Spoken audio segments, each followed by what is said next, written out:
So they tell me the young niggas' big cousins is red rum. I'ma keep it 1,000. I never liked it, you niggas.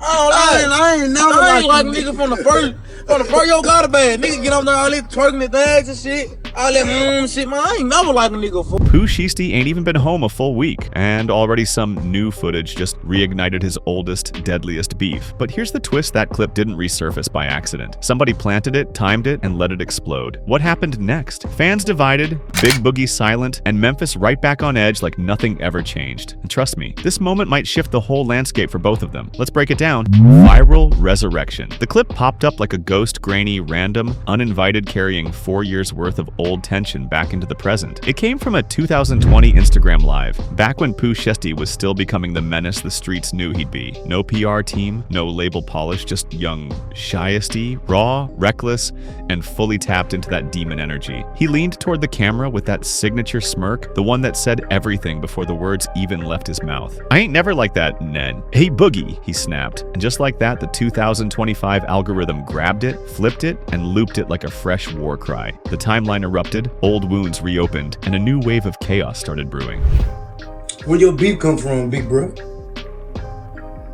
Oh, my bad, let me fix that. Mr. Bad Guy, where your beef come from? We never had words, none of that, bro. We saw each other twice. She not even twice. Our word didn't even come up, nigga. Then shit come up, nigga. But come on now, half of my people bump you. Come on now, this ain't that, bro. Hey, bro. The timing was crazy perfect. Just days earlier, the whole internet was celebrating Pooh Shiesty's return from federal prison. Fans were hyped, blogs were buzzing, and Shiesty's name was back dominating every timeline like he never left. But before the glow of freedom could even settle, that old fossil of a clip erupted back into the world. TikTok started stitching it into memes. YouTube essayists tried to break it down like it was Shakespeare. Reddit armchair psychologists debated whether it was real beef or just early career bravado.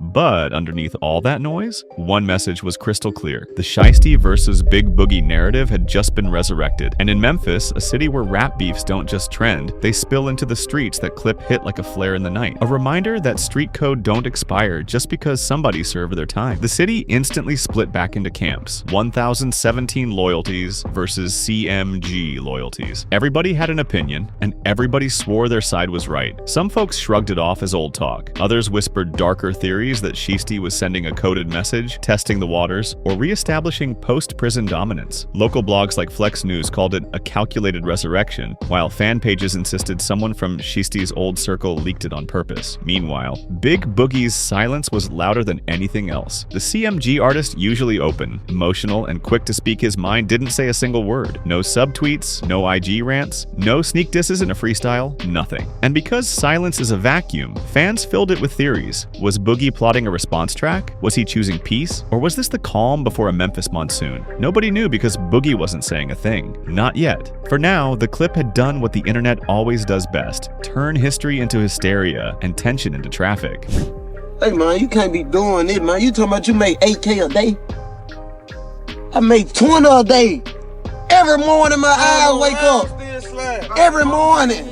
And somewhere in all that noise, a haunting Memphis truth crept back to the surface. No footage ever stays buried. Before we dive deeper into the story, make sure you're subscribed to the channel and drop your thoughts in the comments below. This one's about to get messy. Post-prison fallout. When Pooh Shiesty walked out of federal custody in early October 2025, he wasn't just a free man, he was a symbol of unfinished business. After 4 years behind bars on gun and drug charges tied to that infamous 2021 Miami shootout, fans were ready for a redemption arc, a triumphant return, a Shiesty season rebirth. But instead of a clean comeback, they got chaos wrapped in a comeback. The streets buzzed, the blogs overloaded, and every corner of Memphis felt that shift like a heavyweight just stepped back into the ring after the bell already rang. Shiesty's return wasn't peaceful, it wasn't quiet, it shook the ecosystem. And when that old clip resurfaced just days later, any hope for a smooth transition evaporated instantly. I can't beef. Like, listen, alright, let me clear this up though. Ain't no beef, y'all. Don't think we beefing. This a barber, y'all. This man was just cutting her in jail. Ain't no beef, but why you say something back, bro? A feature? A feature? A feature? You can't pay for a feature right there. My mom, you can't pay for one of my features, girl. You can't pay for one of my features, homie. Yeah, right now. Maybachs, cash stacks, hugs with Big 30, and viral clips of Shiesty vibing with Cardi B during a live session that trended for 72 hours straight. It was supposed to be his victory lap proof that Shiesty had outlasted the system, outlasted the speculation. But that resurfaced clip with Big Boogie shattered the narrative, turning his first week of freedom into a digital trial. Commentators couldn't resist the symbolism. XXL's Datan wrote, "He's been out a week, and the first headline ain't about music, it's about who he doesn't like."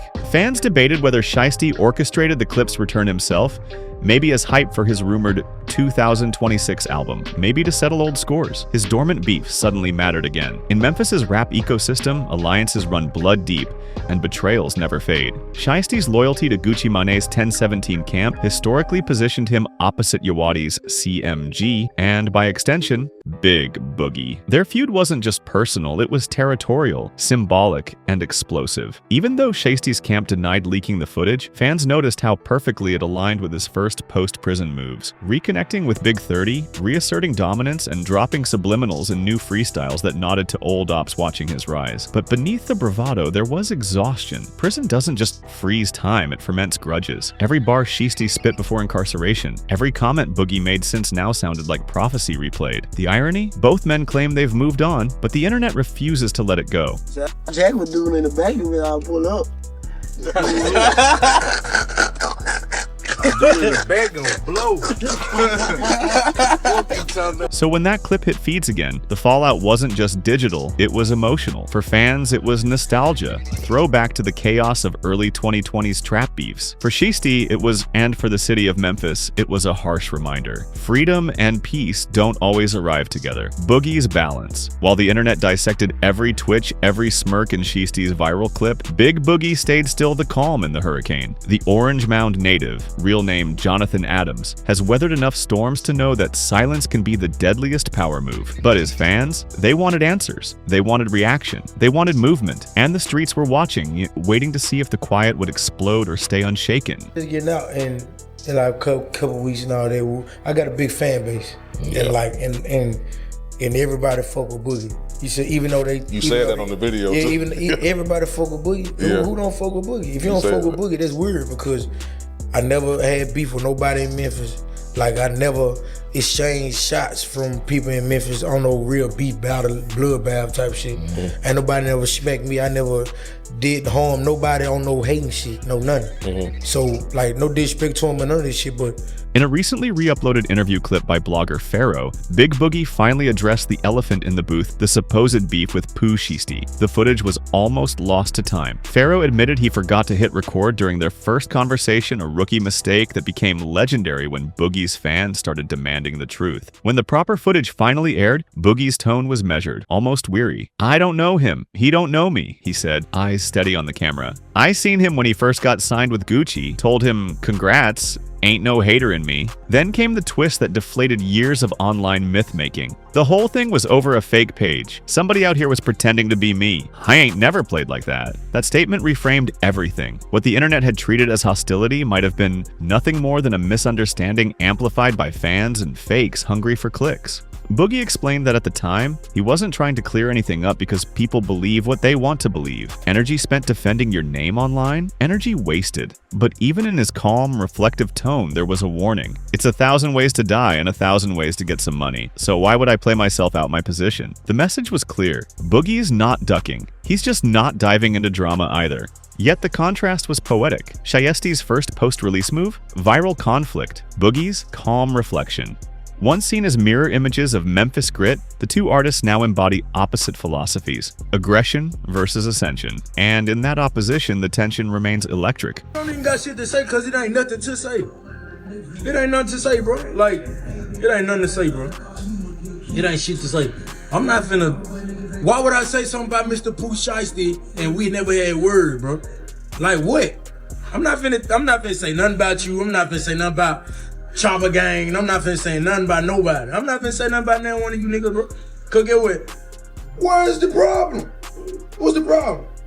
But trust and believe a nigga ain't worry about nothing. Boogie's restraint may win him respect from the grown man crowd, but in a culture that feeds on controversy, peace isn't profitable. As one fan wrote under the interview clip, Boogie's too real for the algorithm, and that's why the internet keeps trying to drag him back into chaos. Digital detonation. Rewind to 2020, the year the world locked down and Instagram Live became the new stage for rappers. That summer, Big Boogie was feeling himself. Fresh off his CMG signing and newly anointed as one of Memphis's breakout voices, he was quietly commanding attention. During a casual live stream, a fan asked an innocent question: "Who's the best rapper in Memphis right now?" Boogie laughed, flashed his gold smile, and replied with confident simplicity, "Me." Me and Shawty don't know each other. You feel me? Like, he don't know me, I don't know him. We never had beef, never shot at each other. None. You came to me by the fake page. That's weird, but you keep this shit over there. You feel me? Like, not trying to sound tough, not trying to disrespect you just being real. You just being honest. Like, you don't know me, I don't know you. Yeah, because that's why I never hit the streets or nothing. Like, we never seen none cross paths, period. So I just left this shit alone. Like the devil can throw anything towards you. That two-letter word set off a domino effect. Hours later, across town, Pooh Shiesty went live with his crew. Mask on, chain swinging, voice dripping with disdain. "That fat boogie think he running? I never liked his A." The chat exploded with emojis and loos. A live audience was witnessing the birth of a rivalry. But this wasn't just rap bravado, it was theater. The Memphis scene, always hungry for drama, had found its latest act. The real spark behind the scenes, the real trigger wasn't ego. It was a fake. A fan account pretending to be Boogie had been liking shady comments under Shiesty's posts, pouring gasoline on the tension. By the time anyone realized it, the damage was irreversible. Internet blogs spun it into CMG versus 1017, framing the feud as another chapter in Memphis's long-running label wars. Clips of both lives hit World Star and the Shade Room within hours, each headline bolder than the last. Pooh Shiesty declares war. Big Boogie responds with laughs. The virtual crowd picked sides, dissected every body language cue, and even remixed their rants into trap beats. What could have been a misunderstanding had transformed into digital folklore, a mini civil war fought through comments, memes, and clout. 5 years later, that chaos feels prophetic. The very tools that fueled their rise, live streams, fan edits, algorithms also trapped them in a loop. Every post-release day Shiesty spends online, the past replays like a rerun with better graphics. As for Boogie, the 2020 incident hardened his approach to fame. "Fans love beef until it turns real," he said later. "Then everybody plays dumb." Later, she just what?